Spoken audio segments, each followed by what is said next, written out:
छत्रपती शिवाजी महाराज की जय।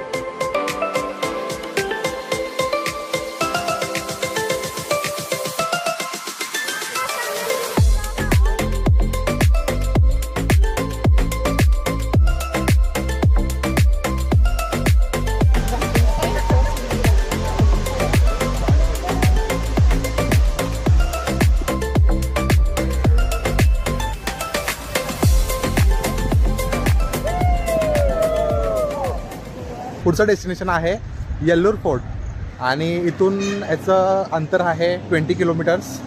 सो एक 40 to 45 minutes लागतील पोचायला. आणि तिथं छत्रपती शिवाजी महाराजांचा भव्य मोठा असा स्टॅच्यू आहे आणि सिंहासनावरती बसलेला आहे. सो तिथलं क्लायमेटसुद्धा एक नंबर आहे, मस्त आहे.